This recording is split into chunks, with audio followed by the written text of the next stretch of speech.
Ulangan 20 ayatnya yang keempat. Sebab Tuhan Allahmu, dialah yang berjalan menyertai kamu untuk berperang bagimu.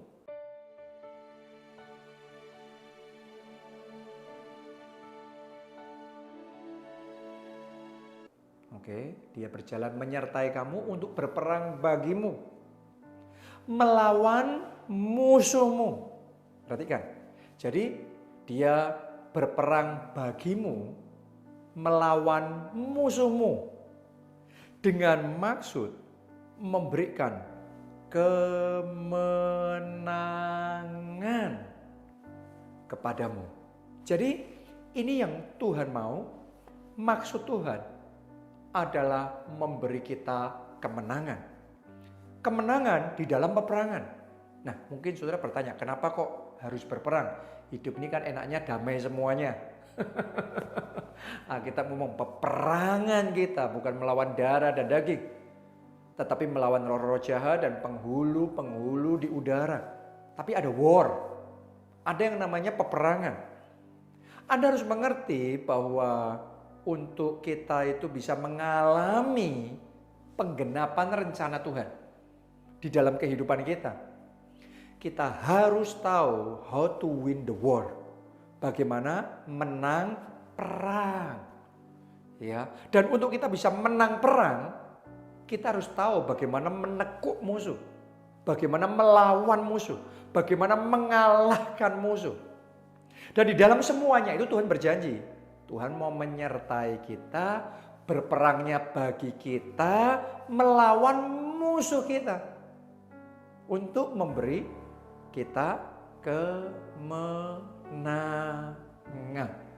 Ya, coba Anda renungkan ini. Untuk bangsa Israel bisa mengalami penggenapan rencana Tuhan, yaitu keluar dari perbudakan Mesir dan kemudian masuk ke tanah perjanjian. Saudara mesti sadar, itu semua bisa terjadi melalui peperangan. Sebelum mereka bisa mengalahkan Mesir, maka selamanya mereka tidak bisa menggenapi rencana Tuhan, yaitu bebas dari perbudakan. Jadi bangsa yang merdeka, mengalami kelepasan yang luar biasa. Tidak bakal Mesir itu mau untuk melepaskan bangsa Israel begitu saja. Kalau seandainya bangsa Israel minta baik-baik, seandainya bangsa Israel ngemis-ngemis sama Firaun datang minta dibebaskan, tidak bakal dengan mudah, dengan berhati besar, berjiwa besar Firaun ngomong silahkan, mau bebas ya silahkan, mau pergi ya silahkan. No. Akan ada war dulu, harus perang dulu. Karena itu bangsa Israel harus tahu gimana caranya berperang. Hanya ketika mereka tahu cara berperang, cara menekuk musuh, cara menjatuhkan kekuatan Mesir, maka mereka bisa menang perang. Ketika mereka menang perang, mereka bisa lepas dari perbudakan Mesir.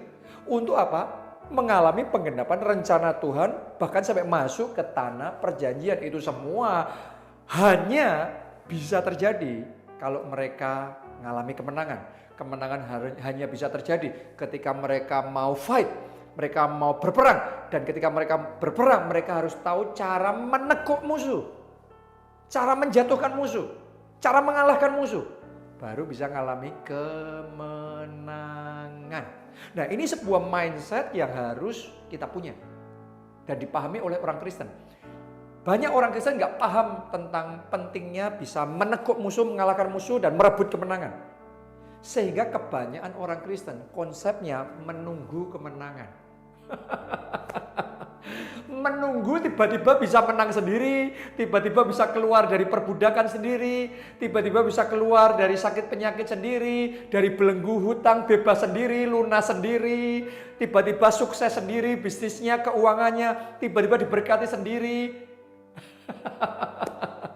Hari ini saya ingin ajak saudara untuk menyadari, mau sampai kapanpun bangsa Israel kalau cuma nunggu tiba-tiba bebas sendiri, Firaun tiba-tiba membebaskan mereka sendiri, maka nggak ada ujungnya.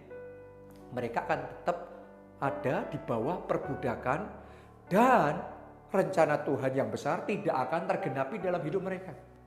Jadi saya ingin ajak saudara untuk menyadari kalau saudara cuma menunggu dan menunggu dan menunggu, Anda nggak akan ngalami yang namanya kemenangan. Benar ada momennya menunggu, menantikan Tuhan. Tapi menantikan Tuhan itu apa? Mendapat kekuatan. Alkitab yang ngomong, orang yang menantikan Tuhan akan mendapat kekuatan yang baru. Dan dengan kekuatan itu, setelah itu kita bangkit, kita fight, kita perang. Kita tekuk musuh kita kalahkan musuh kita rebut kemenangan. Kita bebas dari belenggu sakit penyakit. Kita bebas dari belenggu dosa. Kita bebas dari belenggu kutuk, dari hutang, dari semua musuh-musuh kita. Untuk apa? Untuk kita bisa mengalami penggenapan rencana Tuhan yang sempurna. Jadi mulai sekarang saya ajak saudara, jangan menunggu tiba-tiba diberkati. Jangan menunggu tiba-tiba kita sembuh sendiri. Jangan menunggu tiba-tiba hutang lunas sendiri. Saya ajak saudara minta kekuatan dari Tuhan dan mulai fight. Mulai berjuang. Pakai apa? Pakai kuasa Allah. Musa dan bangsa Israel kalau disuruh fight melawan Firaun dengan persenjataan mereka, secara manusia itu tidak mungkin. Ada hal tertentu yang kita itu bisa lakukan dengan kekuatan kita sendiri. Tapi ketika menghadapi kekuatan yang lebih besar dari kekuatan kita, saudara harus sadar. Anda harus ngerti bagaimana bergerak dengan kuasa Allah, sehingga walaupun lawan lebih besar, seperti pada waktu itu, kekuatan Mesir lebih besar daripada kekuatan Israel. Tapi dengan kuasa Allah, maka kekuatan Mesir dihancurkan. Tulah demi tulah dilancarkan. Dihajar Mesir, blar, dihajar lagi, blar. Sehingga kekuatan Mesir rontok, habis, hancur. Sampai tulah yang ke-10. Itu tulah final, itu Tuhan melepaskan pukulan telak. Kelenger dia. Firaun langsung KO, tidak berdaya. Akhirnya bangsa Israel bisa keluar dari perbudakan itu sebagai bangsa yang merdeka. Nah, Anda juga harus belajar ketika menghadapi kekuatan yang lebih besar dari kesanggupan Anda sendiri. Belajar pakai kuasa Allah. Lepaskan kuasa Allah sehingga terobosan terjadi, kemenangan terjadi, dan Anda bisa mengalami penggenapan rencana Tuhan yang sempurna di dalam kehidupan saudara. Ini penting ini. Ya, learn how to fight. Belajar gimana berperang dan gimana menang. Ini penting. Ya, dan saya mau bagikan sama saudara gimana kita bisa menggunakan kuasa Allah di dalam peperangan kita supaya kita bisa menang. Lihat saudaraku ya, saya mau bacakan 2 ayat. Yesaya 53 ayatnya yang ke-7. Ini bicara tentang Tuhan Yesus. Ya. Dia dianiaya tetapi dia membiarkan diri ditindas dan perhatikan, tidak membuka mulutnya. Anda pegang itu dulu. Jadi waktu itu Tuhan Yesus tidak membuka mulutnya karena itu dia ditindas. Seperti anak domba yang dibawa ke pembantaian, seperti induk domba yang keluh di depan orang-orang yang menggunting bulunya, ia tidak membuka mulutnya. Selama Tuhan Yesus tidak membuka mulutnya, maka kuasa Allah tidak bekerja. Dan dengan leluasa musuh merajalela. Dan Tuhan Yesus tertindas. Ya karena memang dia harus melalui semuanya itu. Ya, yaitu mati di kayu salib, menyerahkan tubuh dan darahnya buat saudara dan saya supaya kita tidak binasa melainkan beroleh hidup yang kekal. Tapi saya ingin ajak saudara ngerti, di saat peperangan kalau kita menutup mulut kita, tidak menggunakan mulut kita untuk melepaskan kuasa Allah, maka musuh akan merajalela dengan bebas, menindas dan menulai kita, menghancurkan, menganiaya kita. Ya, sekarang mari bandingkan dengan ayat yang kedua. Yohanes 18 ayat yang ke-6. Ketika ia berkata kepada mereka, lihat nih, waktu itu para prajurit datang mau menangkap Yesus untuk disalib. Ya, jadi mereka bawa senjata, pedang, tombak, mereka datang mau menangkap Yesus. Nah, ini dikepung nih Tuhan Yesus. Ya. Tapi begini ditulis. Ketika ia berkata kepada mereka. Jadi sekarang Tuhan Yesus enggak menutup mulut nih. Dia membuka mulutnya. Dia mulai berkata-kata. Apa yang dikatakan? Akulah dia. Oke, mari lihat. Begitu Tuhan Yesus membuka mulutnya berkata-kata, apa dampaknya? Ditulis begini. Mundurlah mereka dan jatuh ke tanah. Lihat saudaraku. Tadi di ayat sebelumnya, kalau Tuhan Yesus diam, selama Tuhan Yesus diam, nggak ada apapun yang terjadi. Mereka fine-fine aja, baik-baik saja. Tapi begitu Tuhan Yesus membuka mulutnya, berkata-kata, melepaskan kuasa Allah, dicatat, mereka tiba-tiba mundur sampai jatuh mereka. Lihat saudaraku, cara untuk bisa melepaskan kuasa Allah dan menghancurkan kekuatan lawan adalah dengan deklarasi profetik. Gunakan kuasa perkataan untuk melepaskan kuasa Allah, menghancurkan kekuatan lawan. Di situ kuasa Allah akan bekerja dan Anda akan melihat kemenangan terjadi. Oke, jadi belajar pakai lidah saudara untuk berkata-kata dengan iman melepaskan kuasa Allah.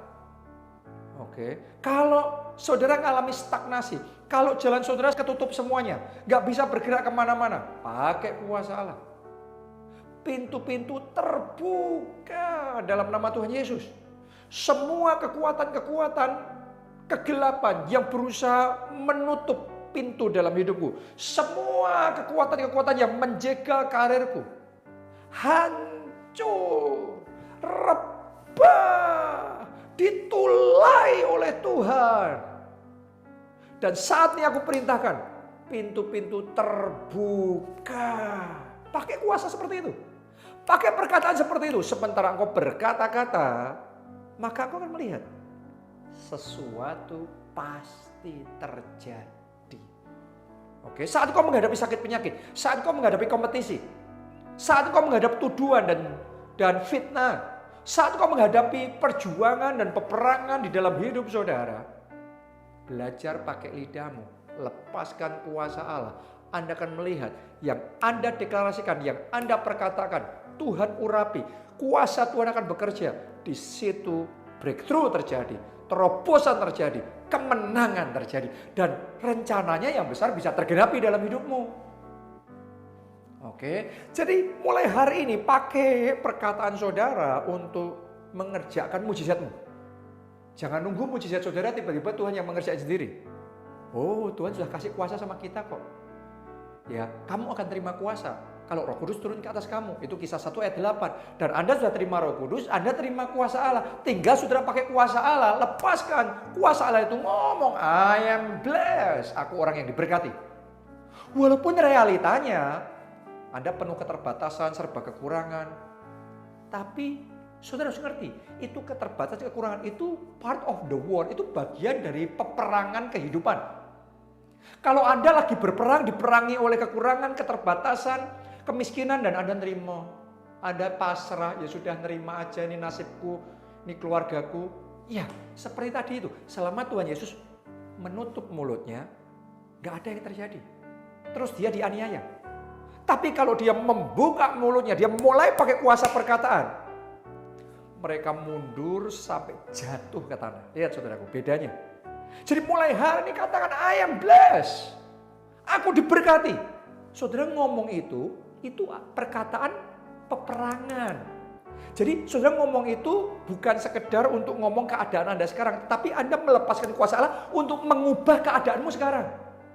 Katakan itu sama tanganmu, tanganku engkau diberkati. Apa saja yang diperbuat tangan ini dijadikan Tuhan berhasil. Kemanapun aku pergi, aku selalu beruntun. beruntung. Setiap hari dalam hidupku ada keajaiban, ada mujizat, hidupku penuh penyertaan. Ketika Anda berani berkata-kata seperti itu dengan mantap, ketemu teman saudara, Anda bersaksi, Anda memperkatakan perkataan itu, maka yang engkau perkatakan, Tuhan akan jadikan. Jadi jangan nunggu terjadi dulu terus baru berkata-kata. Kebalik, makanya nggak pernah terjadi apa-apa. Karena Anda menutup mulut saudara, nggak ada kuasa Allah yang terlepas. Justru Anda berkata-kata untuk mengubah keadaanmu. Kalau nggak ada mujizat dalam hidupmu, ngomong aja dalam nama Yesus dalam hidupku, mujizat setiap hari. Anda ngomong itu untuk melepaskan kuasa Allah sehingga yang tadinya no miracles menjadi everyday miracles. That is the key.